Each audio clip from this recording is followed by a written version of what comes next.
Gunfire changes a man, but silence is what truly breaks him. 6 years after his final deployment with the Naval Special Warfare Development Group, Caleb Hayes thought he had left the ghosts of Helmand Province buried in the sand. He traded night vision goggles for the isolated, biting cold of the North Cascades, seeking peace with his only trusted companion, Titan, a retired combat-trained German shepherd. But peace is a fragile illusion.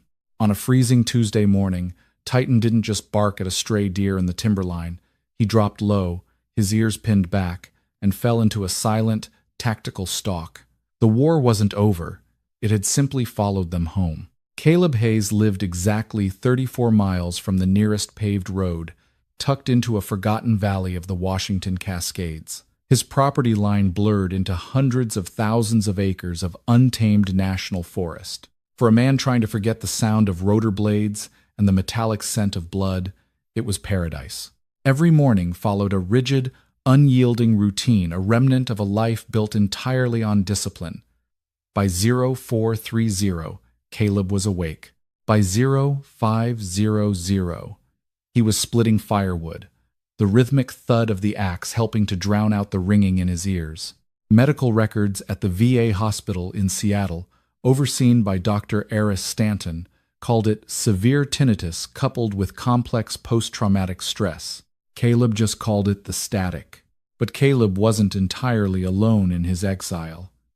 Sitting at the edge of the porch, eyes locked on the tree line, was Titan. Titan was an 85-pound black and tan German shepherd, officially classified by the Department of Defense as a multi-purpose canine, MPC. He was bred for violence and trained for precision. Titan had done 3 tours in Afghanistan. He had cleared compounds in Kandahar, sniffed out buried improvised explosive devices, IEDs, along dusty supply routes, and taken a graze wound to the left shoulder from an AK-47 round. When Caleb was medically discharged after a catastrophic raid that claimed the lives of 3 men in his squad, including his spotter and best friend, Brody Caldwell, he fought tooth and nail through bureaucratic red tape to adopt the dog. Titan was the only piece of Caleb's soul that had survived the desert intact. On this particular Tuesday, the air was heavy with the promise of snow. The temperature hovered in the low 20s. Caleb was finishing his second cup of black coffee, watching the fog roll through the Douglas firs when the atmosphere on the porch shifted. It wasn't a sound. It was an absence of it. Titan, who had been lazily chewing on a massive elk antler, stopped. The antler dropped from his jaws, hitting the wooden deck with a hollow clatter. The German shepherd stood up slowly, the hair along his spine rising into a rigid ridge. He didn't bark. A civilian dog would have barked at a bear, a cougar, or a stray hiker. Titan, however, was trained for covert infiltration. Barking was a liability. Instead, Titan's body went completely rigid. He lowered his center of gravity, his tail dropping straight down, and his nose tilted upward, drawing in long, deep, silent breaths. He locked eyes on a dense patch of old-growth forest to the north, a section of terrain Caleb knew was entirely unnavigable due to a series of steep ravines and sheer rock faces. "What is it, buddy?" Caleb murmured, his voice instinctively dropping to a whisper. Titan didn't look back. He took one step forward, then another, his paws making zero sound against the frost-covered wood. Then, he looked over his shoulder at Caleb and gave a sharp, deliberate head flick toward the trees. Caleb's blood ran cold. It was a gesture he hadn't seen in 6 years. It was the specific, trained physical cue Titan used when he detected human scent mixed with something dangerous, typically ordnance or weapon oil, in a hostile environment. The German shepherd wasn't tracking an animal. He was tracking an operator. Caleb set his coffee mug down. The shaking in his hands, a persistent tremor he'd fought since the blast in Helmand, suddenly vanished. His heart rate leveled out. The oppressive static in his mind cleared, replaced by the sharp, singular focus of a Tier 1 operator. "Wait," Caleb commanded softly. Titan froze, holding his position at the edge of the steps like a coiled spring. Caleb turned and walked swiftly back into the cabin. He bypassed his hunting rifle and went straight to the locked heavy steel safe in his bedroom. He entered the combination with practiced speed. The heavy door swung open, revealing the gear he had sworn he would never touch again. He pulled out a customized Sig Sauer P 320 pistol, checking the chamber and sliding it into an outside-the-waistband Kydex holster. He grabbed a tactical chest rig, slotting 3 spare magazines into the pouches, and grabbed a fixed-blade combat knife. Finally, he secured his Garmin GPS unit and a pair of compact binoculars. He didn't know who was out there. He only knew that nobody wanders into this specific valley by accident, and nobody escapes Titan's nose. Caleb walked back out to the porch, racking the slide of the Sig to ensure a round was seated. The metallic clack-clack echoed sharply in the quiet morning. "All right, Titan," Caleb whispered, his voice steady and cold. "Track." The moment Caleb gave the command, Titan became a ghost. The German Shepherd moved with terrifying efficiency, slipping into the dense underbrush without snapping a single twig. Caleb followed, giving the dog a 20-yard lead, matching Titan's silent, deliberate pace. The terrain north of the cabin was brutal. It was a chaotic graveyard of fallen timber, overgrown ferns, and jagged slate outcroppings. The elevation climbed rapidly, forcing Caleb to navigate steep, slippery inclines. The air grew thinner, and the biting wind began to whip through the canopy, carrying the sharp scent of pine and impending snow. For the first hour, Caleb second-guessed the expedition. Perhaps the wind had carried the scent of a distant logging crew, or maybe a lost hunter had wandered dangerously off-grid. But as they pushed deeper into the unmapped territory, Titan's behavior grew increasingly alarming. The dog wasn't just following a scent trail. He was actively checking for traps. Every 100 yards, Titan would pause, drop his nose to the ground, and sweep left to right before proceeding. At the base of a massive, ancient cedar tree, Titan suddenly stopped and sat back on his haunches. He didn't move. Caleb halted instantly, his hand resting on the grip of his pistol. He scanned the surrounding woods, his eyes darting between the shadows. Nothing moved. He slowly closed the distance to Titan, stepping exactly where the dog had stepped. When Caleb reached the cedar, he crouched down and inspected the ground. At first glance, there was nothing but dead leaves and pine needles. But Caleb's eyes were trained to find anomalies. A few inches from Titan's front paws, a single piece of fishing line, dyed an olive drab green, was stretched taut across 2 concealed wooden stakes, no more than 3 inches off the ground. It was a tripwire. Caleb traced the wire with his eyes. It led to a small, cylindrical device taped to the back of the cedar trunk, a localized flashbang rigged with a rudimentary pull-pin mechanism. It wouldn't kill anyone, but it would blind and deafen a tracker long enough for whoever set it to either escape or set up an ambush. "Good boy," Caleb breathed, giving Titan a brief, firm pat on the flank. The presence of the tripwire changed the entire dynamic of the morning. This wasn't a hiker. This wasn't a poacher. Poachers didn't set up military-grade early warning perimeters. This was someone who knew exactly what they were doing, and they were protecting something deep in the woods. Caleb carefully stepped over the wire, signaling Titan to do the same. They pressed on, their pace slowing as the threat level escalated. The canopy overhead grew so dense that the morning light barely penetrated the branches, casting the forest floor in a perpetual, eerie twilight. 2 hours into the trek, the GPS on Caleb's wrist indicated they were entirely off the grid. The topographical map showed nothing but steep, impassable cliff faces in this sector. Yet, Titan was navigating a narrow, heavily concealed goat path that hugged the edge of a deep ravine. Suddenly, Titan dropped flat onto his stomach. He belly-crawled backward until he was pressed against Caleb's leg. Caleb instantly dropped to a knee, pulling his pistol and scanning the ridge ahead. The wind shifted, and for the first time, Caleb smelled it too. It was faint, masked heavily by the scent of pine, but unmistakable to a man who had lived in the field. wood smoke, but not a roaring campfire. It was the subtle, filtered smoke of a Dakota fire hole, a tactical underground fire pit designed to dissipate smoke and hide the flame. Caleb pulled his binoculars and peered through the dense foliage. About 100 yards ahead, the steep cliff face seemed to jut out unnaturally. He adjusted the focus, his eyes straining against the shadows. What he saw made his breath catch in his throat. It wasn't a natural rock formation. It was a structure. Built directly into the side of the mountain, heavily camouflaged with synthetic netting and woven branches, was a small, fortified cabin. It was a masterpiece of concealment, designed specifically to evade aerial surveillance and thermal imaging. The roof was covered in live moss and dirt, blending seamlessly with the forest floor above it. Jesus, Caleb muttered.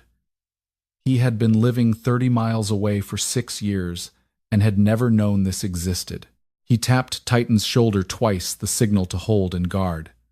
Caleb began to move forward alone, inch by inch, utilizing every shadow and piece of cover. He slipped into the mindset he hadn't used since his days with DEVGRU. He was no longer Caleb Hayes, the broken veteran.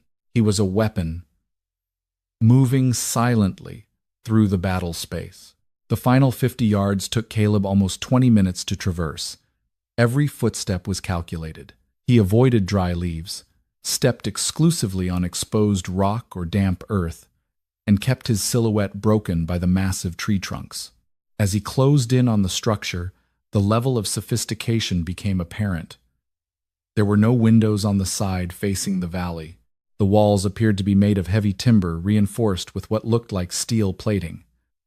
A small, black PVC pipe protruded from the mossy roof, venting the filtered smoke from the underground stove. This wasn't a makeshift survivalist shack. This was a black site safe house. Caleb reached the edge of the clearing, pressing his back against a massive boulder. He listened intently. The only sound was the rustling of the wind through the pines. He checked his 6 o'clock, making sure Titan was still holding his position in the brush. The dog was a statue, his amber eyes fixed intently on Caleb. Caleb edged around the boulder, bringing his pistol up to the low ready position. He moved toward what appeared to be the front entrance, a heavy, reinforced wooden door recessed into the rock face. There was a small, dirt-smudged window adjacent to the door, covered from the inside by a thick, dark curtain. However, a tiny sliver of the curtain had been snagged, leaving a gap no wider than a finger. Caleb flattened himself against the wall of the cabin. His heart pounded against his ribs, a rhythmic drumbeat echoing in his ears. He controlled his breathing, inhaling slowly through his nose and exhaling silently through his mouth. He leaned over, pressing his face close to the rough timber, and aligned his eye with the gap in the curtain. The interior of the cabin was dimly lit by the dying embers of a wood stove. The space was meticulously organized.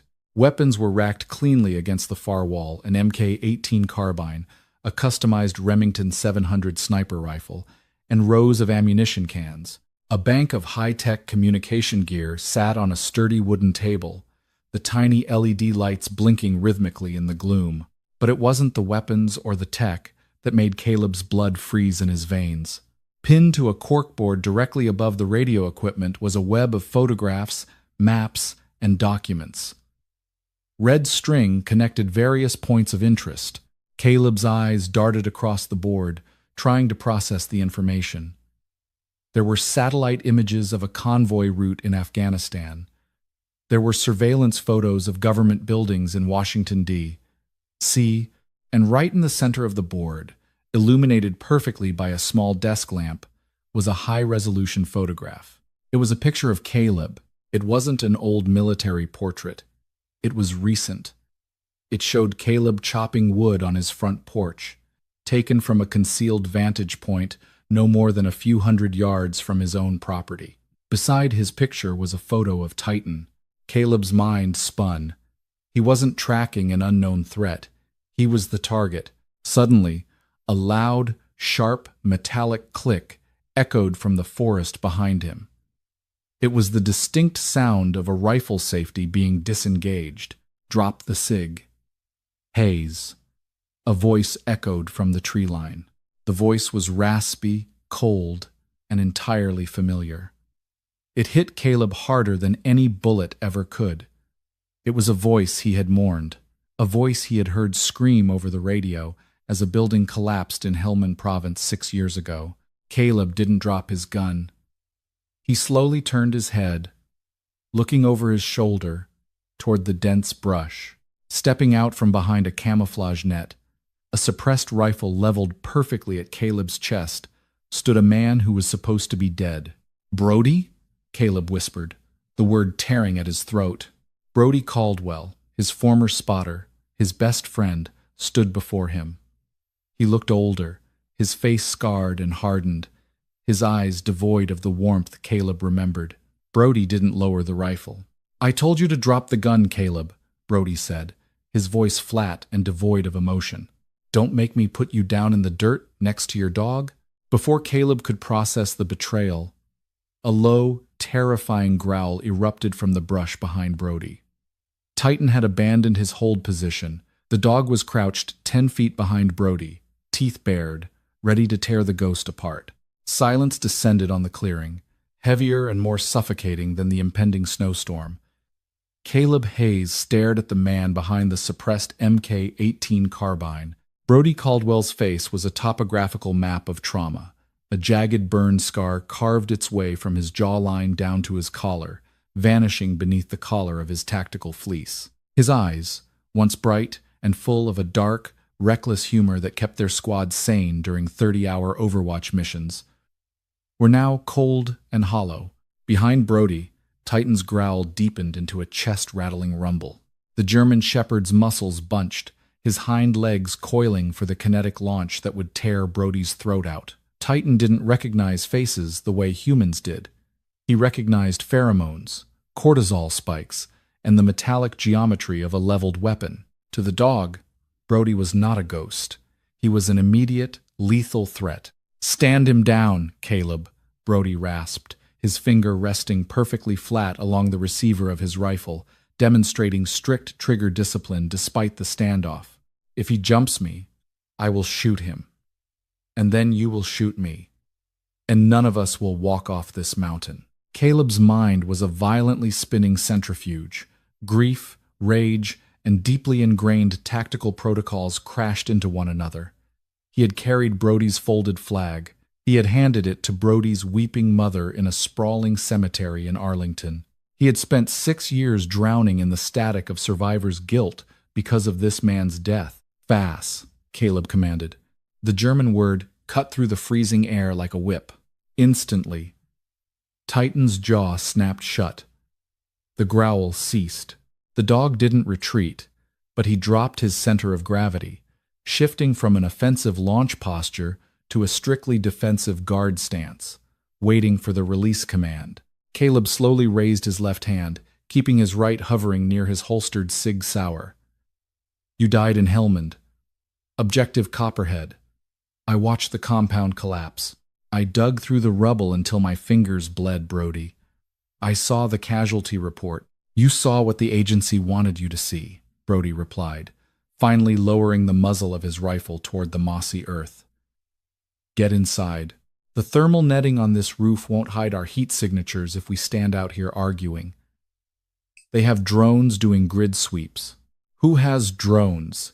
Caleb demanded, not moving an inch. Brody let out a long, exhausted sigh, the breath pluming white in the freezing air. "Central Intelligence. Specifically, a Black Ops paramilitary division directed by a man named Gregory Dunn.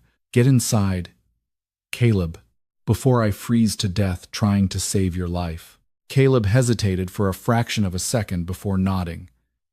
He signaled Titan to follow, and the three of them stepped out of the biting Washington wind and into the dim, fortified bunker. Inside, the cabin smelled of gun oil, ozone from the radio equipment, and stale black coffee. Brody secured the heavy deadbolts behind them, the metallic sliding sounds echoing off the reinforced timber walls. He walked over to the wood stove, tossing another split log into the dying embers, before turning to face Caleb. "I didn't fake my death for fun, brother. Brody said softly, leaning against the ammunition rack. Objective Copperhead wasn't a high-value target raid. It was an assassination and a cover-up. We weren't sent there to kill a Taliban warlord. We were sent there to die. Caleb crossed his arms, his right hand still resting near his hip. Explain. Brody pointed to the massive corkboard taking up half the wall. 6 months before Copperhead, I was running a solo recon route near the Pakistani border. I stumbled onto a transfer point, pallets of U.S.-manufactured FGM, 148 Javelin missiles and advanced night vision optics, but they weren't being handed off to local allies. They were being sold to a Chechen mercenary syndicate. I took photos. I logged the serial numbers, and I made the fatal mistake of reporting it up the chain to Dunn, thinking he was clean. Caleb's stomach turned to ice. Gregory Dunn had been the CIA liaison for their JSOC task force. He was the one who provided the intelligence for all their major hits. Dunn was running the pipeline, Brody continued, his voice tightening with barely suppressed rage. He was moving millions of dollars of stolen military hardware. When I reported it, I signed our squad's death warrant. Dunn fed us bad intel for Objective Copperhead. He told us the compound was lightly guarded. He didn't tell us the basement was rigged with 2,000 pounds of military-grade C4. The explosion, Caleb whispered, the memory flashing behind his eyes, the deafening roar, the shockwave that threw him 30 feet, the suffocating cloud of pulverized concrete. Dunn blew the building with us inside it, Brody said. I was in the sub-basement when the primary charge went off. It collapsed the tunnel network, but it shielded me from the main blast. It took me 3 days to dig out. By the time I reached the surface, the recovery teams were gone. They had found enough body parts from the local fighters to match our DNA profiles on paper and seal the files. If I had walked into a forward operating base and announced I was alive, Dunn would have had me quietly executed for treason before I ever reached a debriefing room. Caleb looked at the board, his eyes scanning the chaotic web of red string, satellite photos, and shipping manifests. So you became a ghost. You stayed dead. I spent 2 years in Eastern Europe tracking Dunn's financial networks, Brody said, walking over to the communications table. I've been building a dossier, hard evidence, bank transfers, encrypted communications, flight logs, enough to completely dismantle his entire shadow operation and put him in a federal supermax for the rest of his miserable life. Caleb stepped closer to the corkboard, his eyes finally landing on the high-resolution photograph of himself chopping wood and the picture of Titan resting on the porch. The anger flared back up in his chest. If you're hunting Dunn, Caleb said, his voice dropping to a dangerous baritone, why the hell have you been stalking me? Why am I on this board, Brody? Brody turned around, his expression grim. Because, Caleb, you're not the hunter. You're the bait. Brody walked to the heavy oak table and tapped the spacebar on a ruggedized Panasonic Toughbook. The screen flickered to life, illuminating the dark cabin with a harsh, blue glow. He opened a heavily encrypted folder and spun the laptop around so Caleb could see the screen. Dunn doesn't know I'm alive, Brody explained, pointing at a series of intercepted emails displayed on the monitor. He thinks the desert buried my secret. But 2 weeks ago, I intercepted a deeply encrypted comms packet originating from Langley. Dunn has been promoted. He's being vetted for the position of Deputy Director of the National Clandestine Service. A congressional hearing is scheduled for next month. He's cleaning house, Caleb realized, the tactical pieces snapping together in his mind. Exactly. Brody nodded. Dunn is tying up loose ends.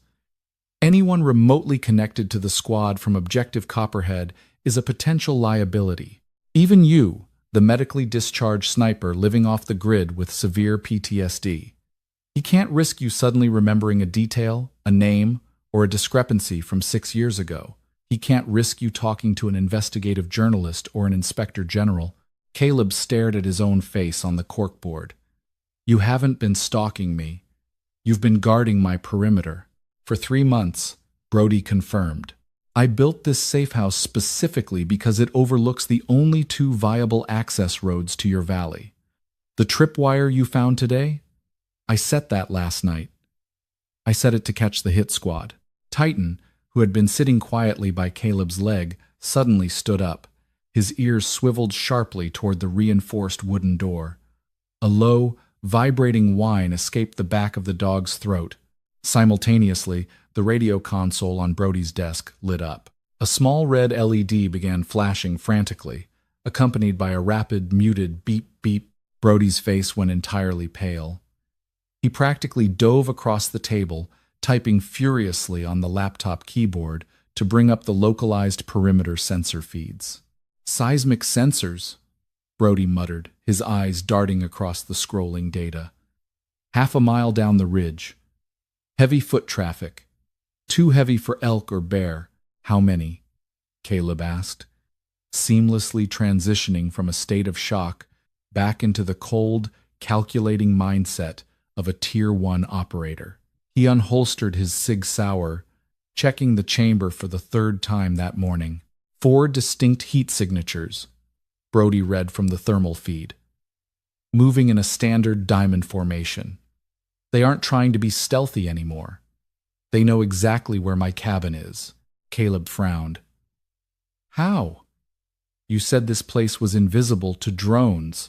"It is," Brody said, slamming the laptop shut and grabbing a tactical plate carrier from the wall. He threw it over his head and locked the heavy Velcro straps into place, which means they didn't find me using overhead surveillance. Someone tracked me on the ground. Brody tossed a spare plate carrier and an extra MK-18 carbine to Caleb. Caleb caught the weapon smoothly, dropping his pistol back into its holster. He slapped a 30-round magazine of 5.56 green-tip armor-piercing ammunition into the magwell and racked the charging handle. The familiar, heavy weight of the rifle against his chest felt like waking up from a long, terrible dream. "Titan!" Caleb snapped his fingers. The German shepherd trotted over, looking up at him with intelligent, combat-ready eyes. Caleb knelt down, burying his face in the thick fur around the dog's neck for a brief second. "Stay sharp, buddy. We're going to work." Brody grabbed a specialized remote detonator from the table. "I have the perimeter wired with directional fragmentation charges. If they push up the main goat path, I can blow the trail and collapse the ravine. We use the chaos to slip out the back emergency egress tunnel." "Who did Dunn send?" Caleb asked, adjusting the optic on the MK-18. Brody paused, his hand hovering over the heavy iron bar that secured the back exit. He looked at Caleb, a deep sorrow swimming in his eyes. "I intercepted their comms chatter 10 minutes before you knocked on my door," Brody said quietly. "Dunn didn't send contractors, Caleb. He wanted this handled quietly, by someone who knew the terrain, who knew our tactics, and who knew exactly how we fight." Caleb's blood ran cold. "Give me a name." "Brody." Brody swallowed hard. "It's Wyatt Croft." The name hit Caleb like a physical blow to the chest. Wyatt Croft wasn't a CIA spook. He was a former Navy SEAL. He had been their squad leader before Objective Copperhead, the man who had trained Caleb, the man who had vouched for him at BUD-S, and the man who had supposedly retired 2 years ago to start a private security firm in Virginia. "Wyatt is working for Dunn?" Caleb whispered, the betrayal compounding, twisting the knife deeper into his gut.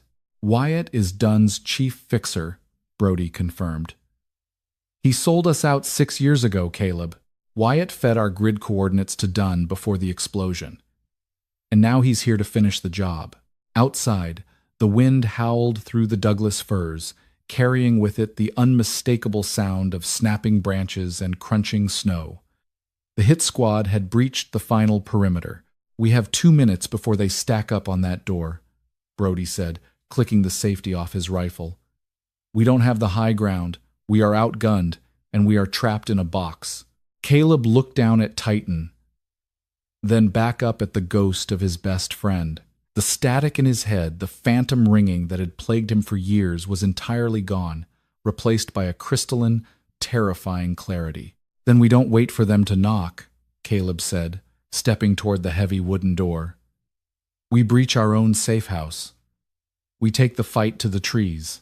The cabin was cloaked in absolute, suffocating darkness. Brody had killed the generator, plunging the underground structure into a pitch-black void. The only illumination came from the faint, glowing tritium sights on their rifles and the narrow sliver of gray daylight seeping beneath the reinforced wooden door. Caleb stood to the left of the frame, his back pressed hard against the freezing timber. Across from him, Brody mirrored his stance. Titan crouched between Caleb's legs, a silent, vibrating mass of muscle and instinct. The dog's amber eyes were fixed on the bottom of the door, his ears swiveled forward, tracking the crunch of heavy combat boots on the packed snow outside. "3 distinct footfalls on the porch," Brody whispered, his voice barely audible over the wind. "Wyatt usually hangs back. He likes to observe the breach before committing. He'll be in the tree line, providing overwatch." Caleb nodded in the dark, his thumb resting on the safety selector of his MK-18. The geometry of the fight was terrible. The doorway was a fatal funnel, a narrow choke point that the enemy would focus all their firepower on the second the door opened. Standard tactical doctrine dictated holding the room and letting the attackers walk into a wall of lead. But Wyatt Croft knew their doctrine. He had written the standard operating procedures for their JSOC squad. He would expect them to hold. He would expect them to barricade, which is exactly why Brody reached into his chest rig and pulled out a block of C4, the size of a deck of cards, pre-rigged with a blasting cap and a 3-second fuse. "We don't hold," Caleb muttered, reading Brody's mind perfectly. The 6-year gap in their partnership vanished, replaced by the seamless, telepathic synchronization of men who had survived hell together. "We blow the door," Brody confirmed, peeling the adhesive backing off the explosive. "The blast overpressure will stun the stack on the porch. We push out through the smoke. Titan takes the point man. You take the right flank. I take left. We overwhelm them before Wyatt can adjust his scope." Caleb looked down at the German Shepherd. He gripped the heavy nylon handle on Titan's tactical harness. "You ready for this, buddy?" Titan let out a single, huffing breath. Outside, a heavy, gloved hand slapped against the exterior of the door, the physical signal for the breach team to plant their charges. They were out of time. Brody slammed the C4 against the heavy iron hinges of the door, pulled the friction igniter, and dropped back behind the secondary reinforced wall. "Fire in the hole!" Caleb buried his face in his shoulder, squeezing his eyes shut and opening his mouth to equalize the pressure.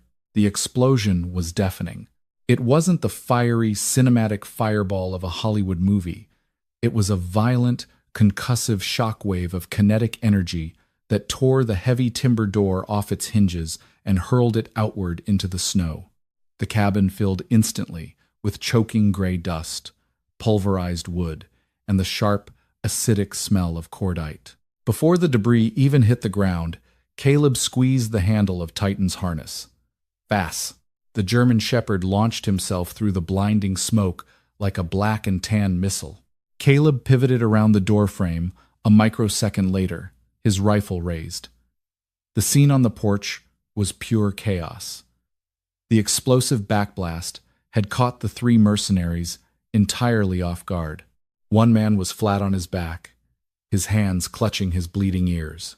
The second man was stumbling backward, his weapon lowered, desperately trying to blink the dust from his eyes. Titan didn't hesitate. He bypassed the downed man and hit the stumbling mercenary squarely in the chest. 85 pounds of canine muscle traveling at 30 miles per hour impacted the man with the force of a car crash. The mercenary screamed as Titan's jaws clamped onto his right forearm, the dog's specialized bite training bypassing the heavy winter coat and finding the radial artery.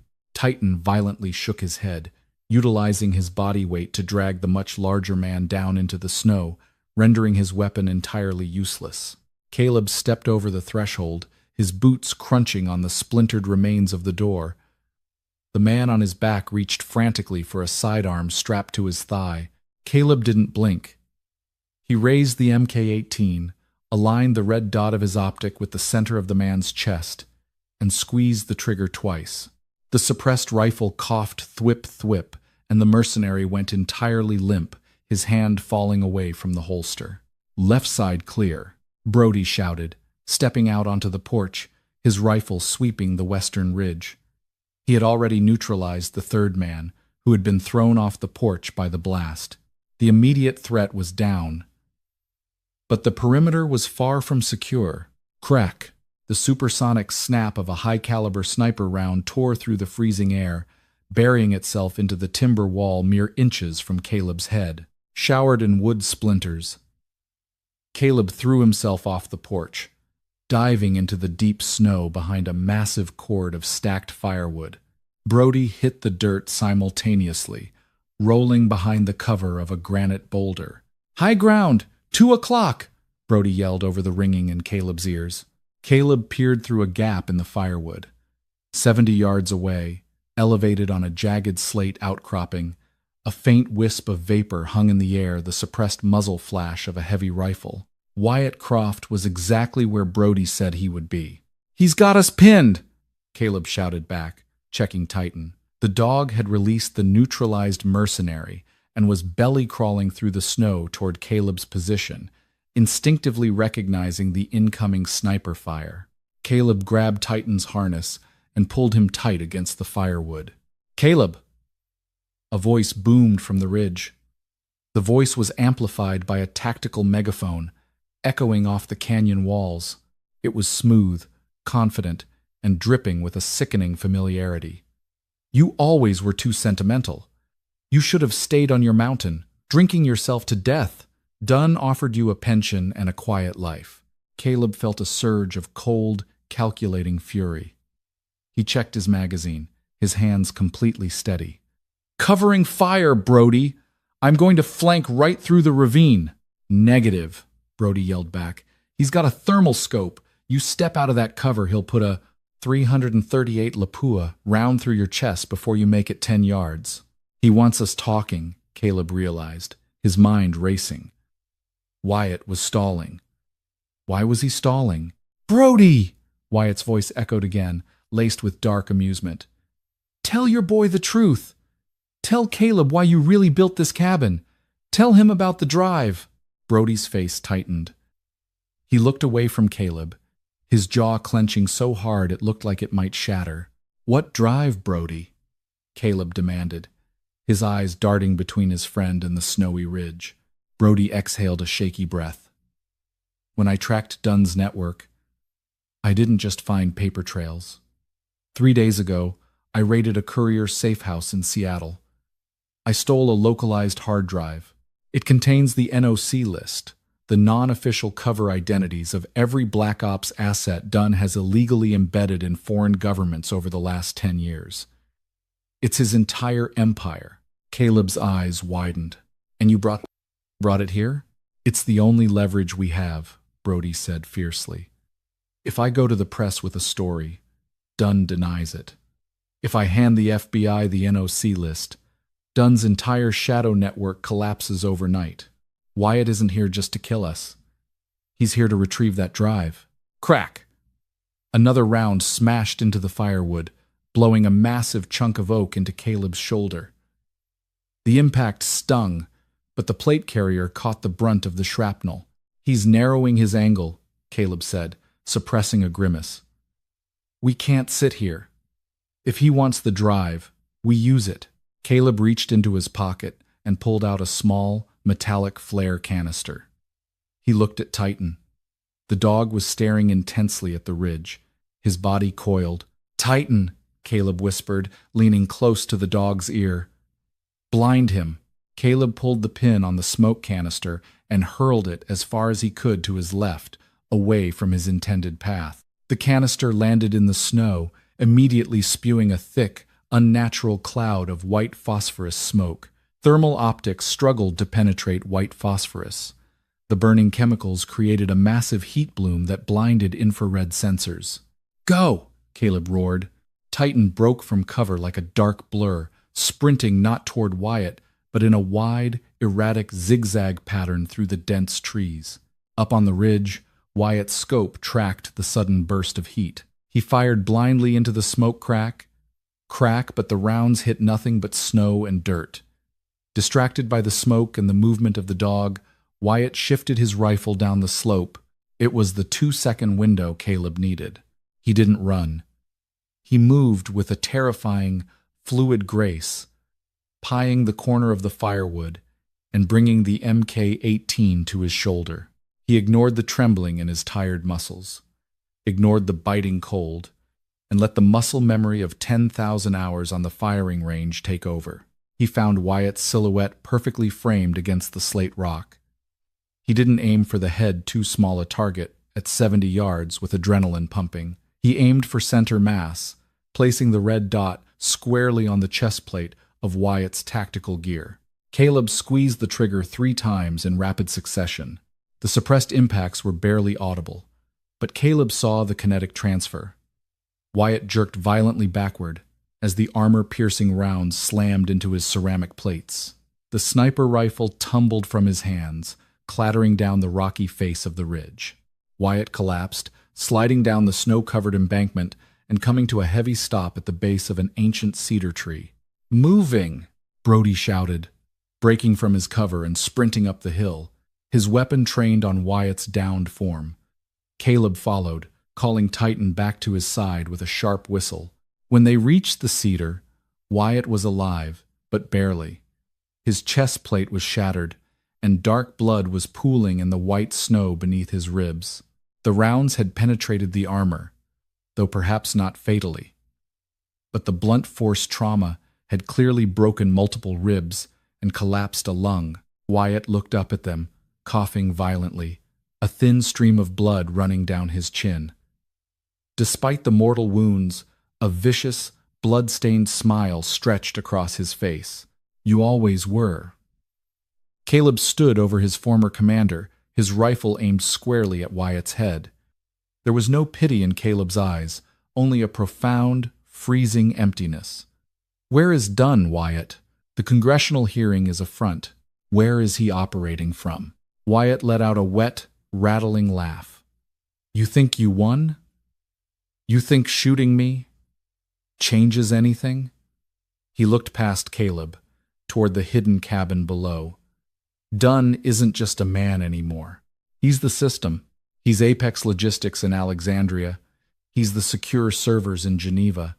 He's the phantom money funding the wars you bled for." "I don't care about his money," Brody snarled, stepping forward and kicking Wyatt's sidearm away into the snow. "I care about the men you left to burn in Hellmand." Wyatt's eyes flicked to Brody.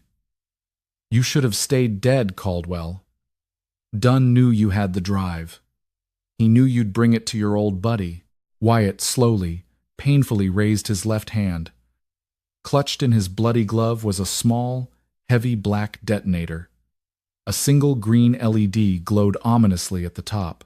"I didn't come here to shoot you," Wyatt whispered, his teeth stained red. "I came to bury you." Caleb's eyes widened. He recognized the device. It wasn't a remote for C4. It was an acoustic trigger. "Wyatt, no!" Caleb yelled, stepping forward. Wyatt smiled, his eyes glazing over. "For the Republic, boys." He squeezed the detonator. There was no explosion. Instead, a series of high-frequency, piercing acoustic charges detonated simultaneously along the snow-packed peaks of the ravine above them. The sound was sharp, like 100 bullwhips cracking at once. For a terrifying, endless second, nothing happened. The forest remained deathly silent. Then the mountain groaned. It started as a deep, subterranean rumble that vibrated through the soles of Caleb's boots. The sound swelled, transforming from a rumble into a deafening, catastrophic roar. Caleb looked up. The entire face of the northern ridge, thousands of tons of packed snow, ice, and heavy timber had sheared loose. A massive, churning wave of white destruction was cascading down the steep incline, obliterating massive pine trees as if they were toothpicks. The avalanche was hurtling directly toward the ravine, right where they stood, and right toward the hidden cabin. "Avalanche!" Brody screamed over the roar, grabbing Caleb's shoulder and pulling him hard to the right. "The tunnel! We have to make the egress tunnel!" Wyatt Croft didn't try to move. He simply leaned his head back against the cedar tree and closed his eyes as the shadow of the falling mountain swallowed him. "Run!" Caleb roared. He didn't look back. He grabbed Titan's harness, and the three of them sprinted down the slope with everything they had left. The roar of the avalanche was deafening, a physical force that pressed against their eardrums and made the very air tremble. The wind generated by the falling mass hit them first, a freezing, hurricane-force gale that blasted snow into their eyes and threatened to knock them off their feet. Brody led the way, practically diving down the steep goat path toward the back of the cabin. The emergency egress tunnel was a reinforced steel culvert buried deep beneath the bedrock, designed to withstand a direct mortar hit. But it was 60 yards away, and the wave of snow was dropping fast. Caleb's lungs burned. His legs, already exhausted from the miles of tracking and the adrenaline crash of the firefight, felt like lead. Titan ran at his side, the dog's athletic frame stretching out, easily outpacing the men but instinctively refusing to leave Caleb behind. 30 yards. The first massive chunks of ice and uprooted timber began to crash into the valley floor behind them, shaking the earth violently. Caleb risked a glance over his shoulder and saw a wall of white death blotting out the sky, devouring the spot where Wyatt had laid just seconds ago. 20 yards. Brody reached the heavy steel hatch of the tunnel, spinning the locking wheel frantically. "Come on! Come on!" he screamed, hauling the heavy door open. 10 yards. The edge of the avalanche hit the cabin. The reinforced timber roof, designed to withstand a paramilitary assault, stood no chance against the sheer weight of the mountain. With a sickening crunch of shattering wood and twisting metal, the safe house was obliterated, buried instantly beneath 20 feet of packed ice. "Get in!" Brody yelled, waving them forward. Caleb grabbed Titan by the harness and physically hurled the 80-pound dog into the dark opening of the tunnel. Caleb dove in headfirst immediately after him. Brody grabbed the handle of the hatch and slammed it shut just as the tidal wave of snow crashed over them. The impact sounded like a freight train hitting a brick wall. The steel culvert shuddered violently, the metal groaning under the immense, sudden pressure. Complete and utter darkness swallowed them. The deafening roar of the avalanche outside was muffled, replaced by the terrifying, claustrophobic sound of shifting ice and settling rock right above their heads. Then, absolute silence. Caleb lay on his back on the freezing steel floor, gasping for air in the pitch black. His heart hammered against his ribs. He felt a wet nose press against his cheek, followed by a rough, reassuring lick. He wrapped his arms around Titan's thick neck, pulling the dog close in the dark. "Brody?" Caleb choked out, the dust and cold burning his throat. A moment later, the blinding beam of a tactical flashlight cut through the darkness.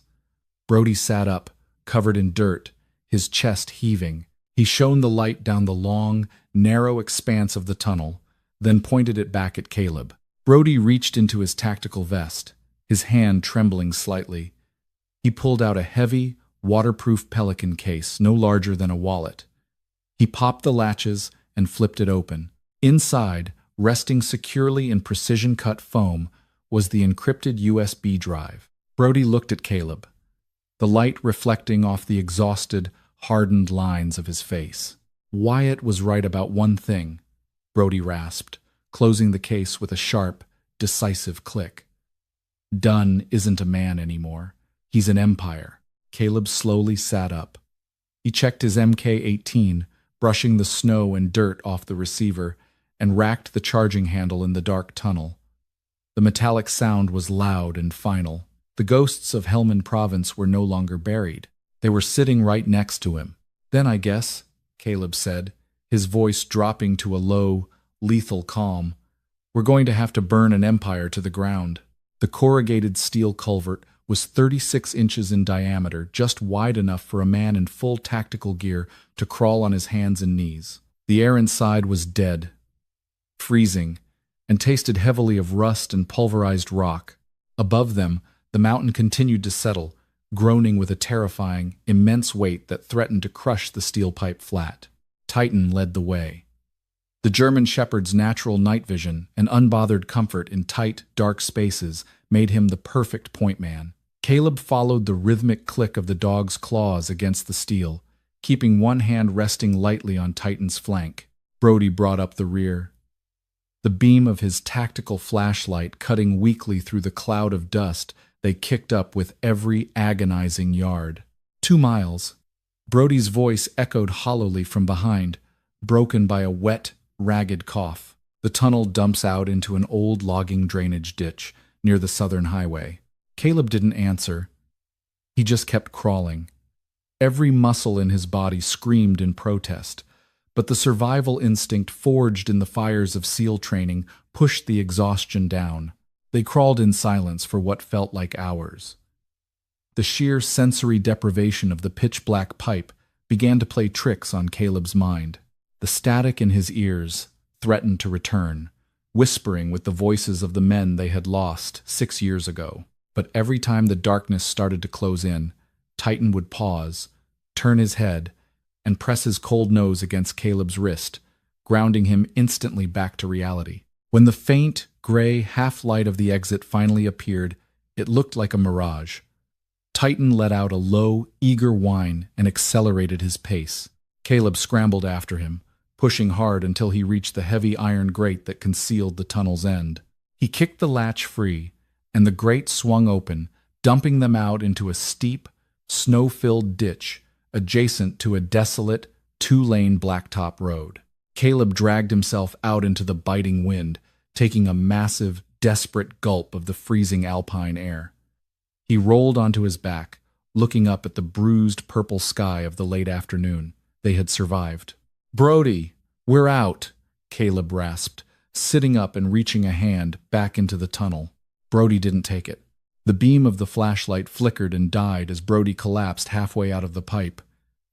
He slid face first into the snow, his breathing shallow and erratic. "Brody!" Caleb shouted, scrambling over to his friend and rolling him onto his back. In the dim light, Caleb finally saw it. The entire left side of Brody's tactical fleece was soaked in a dark, freezing crimson. During the chaotic firefight on the porch, before the avalanche, a piece of shrapnel or perhaps a ricochet from Wyatt's heavy sniper rifle had bypassed Brody's ceramic plate and bitten deep into his side. Adrenaline and the freezing temperatures had masked the severity of the wound, but the 2-mile crawl had torn it wide open. Brody's face was the color of ash. He looked up at Caleb, a weak, blood-stained smile touching his lips. "Guess my luck finally ran out, brother." "Shut up," Caleb ordered, his hands moving with frantic, practiced medical precision.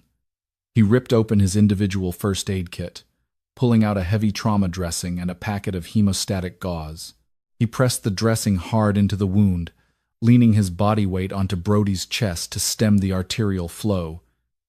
"You survived a building collapsing on your head. You are not dying in a ditch." Titan whined, pacing nervously around the 2 men, nudging Brody's limp hand with his snout. "Caleb, listen to me," Brody choked out, his hand weakly gripping Caleb's wrist, stopping the medic work. "I can't make the flight. I can't walk into the Capitol looking like a ghost." Brody reached into his vest with his free hand, his fingers trembling violently, and pulled out the waterproof Pelican case. He pressed it into Caleb's blood-soaked hands.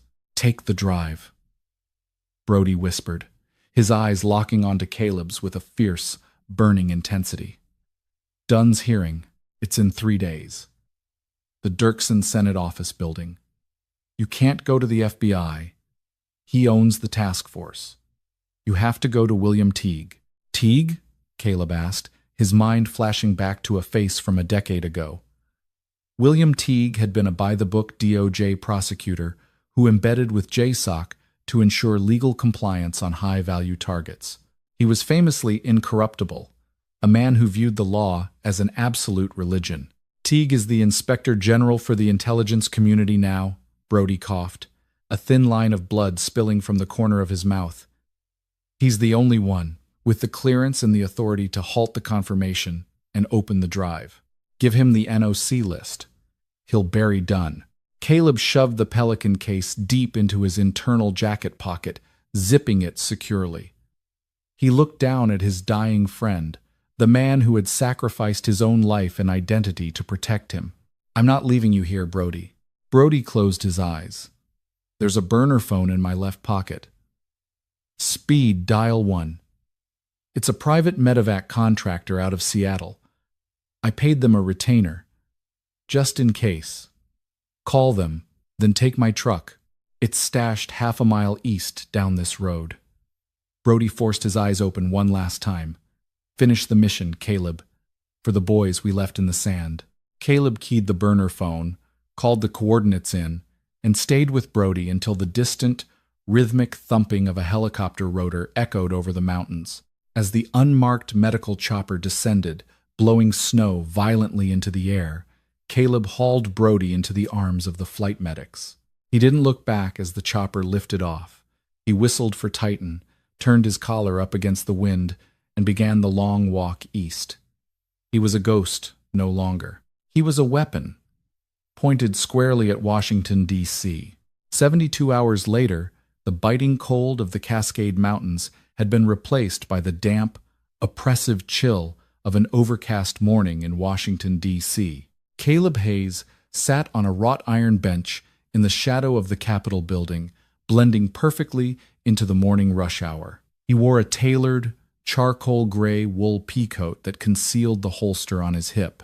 His beard was neatly trimmed, his hair cut short. At his side sat Titan, wearing a high-visibility, registered service dog vest. To the tourists and politicians rushing past, Caleb was just another wounded veteran relying on his working dog. In reality, he was the most dangerous man in the city. Caleb checked his watch. 0845. Gregory Dunn's confirmation hearing for Deputy Director of the National Clandestine Service was scheduled to begin at 900 Inches, the Dirksen Building. Caleb had spent the last 2 days utilizing old, secure logistical channels. He hadn't flown commercial. He drove across the country, sleeping in his truck, keeping Titan close, and entirely off the digital grid.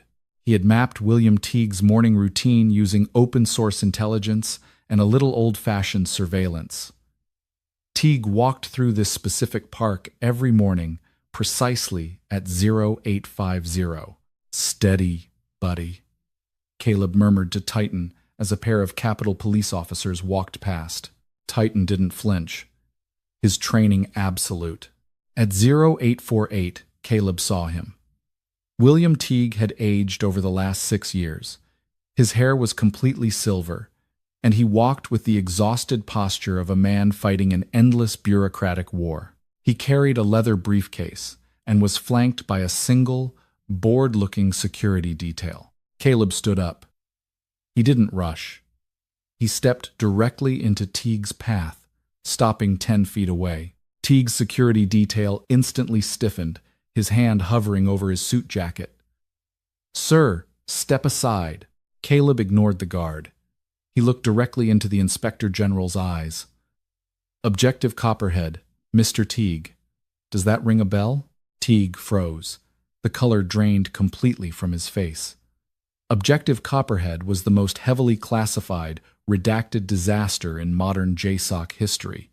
Nobody spoke that name aloud in public. Teague stared at Caleb, his eyes narrowing as he recognized the scarred, hardened face from a casualty report he had read 6 years prior. "Caleb Hayes?" Teague whispered, genuine shock fracturing his stoic demeanor. "You're supposed to be in a VA hospital in Seattle." "I was," Caleb said, his voice flat, emotionless. "Until the man you're about to confirm as deputy director sent a hit squad to my front door to silence me." The security detail stepped forward, but Teague raised a hand, stopping him instantly. "Stand down, agent. Give us a minute." Teague stepped closer, glancing nervously at the passing crowds. "Hayes, what are you talking about? Dunn is untouchable. If you have allegations, you need to go through the proper channels. You can't ambush an inspector general on the street. The channels are corrupted. And you know it. Caleb replied smoothly. He unzipped his peacoat slowly, deliberately, keeping his hands entirely visible. He reached into the inner pocket and pulled out the heavy Pelican case. He held it out. "This is the NOC list," Caleb said, the words hitting Teague like physical blows.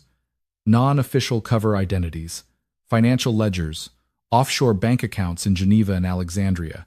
It details a 6-year illegal arms trafficking ring run by Gregory Dunn. He blew up my squad in Helmand to cover his tracks." Teague stared at the black case as if it were a live grenade. "If this is what you say it is, Dunn will have us both killed before the sun goes down." "He already tried," Caleb said, his eyes turning to ice. "Wyatt Croft is dead in the Cascades. Brody Caldwell paid for this drive with his blood. You wanted to be the man who upholds the law, Teague. Here is your chance. You have 10 minutes before Dunn sits in that chair and becomes a ghost forever." Teague looked at Caleb, then down at Titan, who sat perfectly still, a silent testament to the war they had all survived. Slowly, Teague reached out and took the Pelican case. He didn't open it. He just gripped it tightly against his chest. "Where will you be?" Teague asked, his voice suddenly sharp, entirely professional. "Waiting," Caleb said. Teague nodded once, turned on his heel, and fast-walked toward the Dirksen building, his security detail scrambling to keep up. Caleb sat back down on the bench. He didn't move. He simply watched the massive, marble columns of the government buildings, the heart of the empire Dunn had tried to conquer. At 0915, the world tilted on its axis. Caleb's phone buzzed with a breaking news alert. He didn't need to read it. Across the street, 3 black SUVs with flashing red and blue lights abruptly swerved and parked aggressively in front of the Dirksen building's secure entrance. A dozen heavily armed FBI agents in tactical gear poured out, bypassing security and flooding the building. 10 minutes later, the doors opened. Gregory Dunn, wearing a bespoke 3-piece suit, was marched out in heavy steel handcuffs, flanked by federal marshals. His face was a mask of pale, absolute terror. The empire had fallen. Caleb watched Dunn get shoved into the back of an SUV. The vehicle sped away, sirens wailing, leaving behind a chaotic swarm of reporters and confused politicians. Caleb reached down and scratched Titan behind the ears. The German shepherd looked up, his tail thumping once against the concrete. The mission was over. The ghosts of Helmand Province could finally sleep. "Come on, buddy," Caleb said softly, standing up and turning his back on the capital. "Let's go home. Trauma is a ghost that never truly leaves you. It simply learns to walk quietly beside you in the dark." For Caleb Hayes, the snowy silence of the Washington Cascades had once been a prison of his own making, a place to hide from the echoes of a war that had taken everything. But surviving the avalanche, unearthing the conspiracy of Gregory Dunn, and saving Brody Caldwell proved that the fiercest battles aren't always fought on foreign soil. Sometimes they are fought to reclaim your own soul. Brody eventually recovered in a secure military hospital, bearing new scars but finally free of the shadows. As for Caleb and Titan, they returned to their cabin in the mountains. They no longer watched the tree line